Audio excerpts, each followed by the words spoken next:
Welcome to the first part of the Particles tutorial for the CryEngine 2 Sandbox editor. This tutorial is about setting up a fire particle as an example to show you how to create your own particles. To create a particle, we have to create a library first.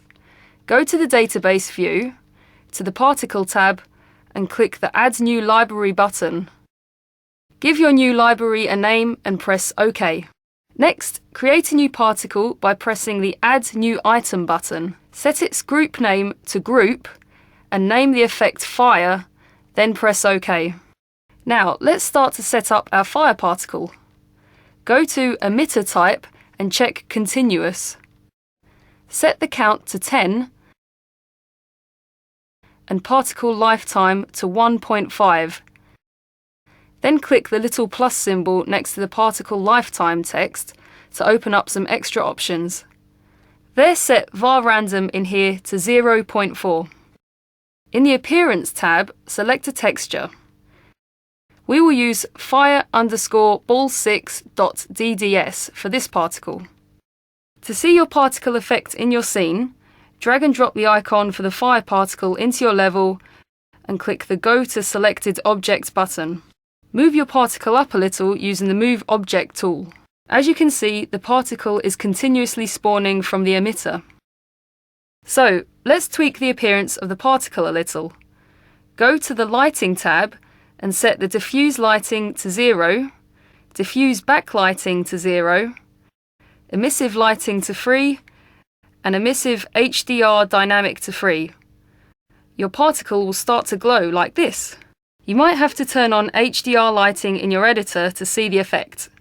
Now go to the Angles tab, set the emitter angle to 45 degrees and var random to 1, so your particle movement will be randomized like this. Now add some randomization to the particles. Fill in the values as shown here.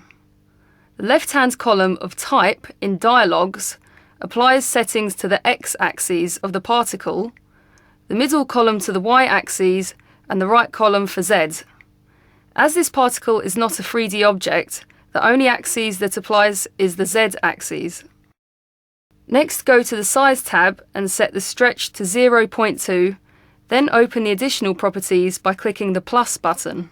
We are going to alter the line shown in the var particle life box. To add a point, double-click on the line. Click and drag to move the point. Repeat this to make the line look like this. Now go to the Lighting tab and tweak the Alpha additional settings.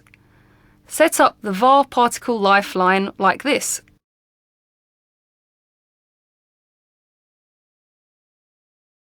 The particle seems to be a little too wide, so let's reduce the Emit angle in the Angles tab. Reduce the particle lifetime to 0.8 to reduce the height of the effect. Now your particle effect looks much more like a real fire, but you can see an obvious intersection with the ground. To stop this, go to the Appearance tab and check Soft Particle to True, and the edge will disappear.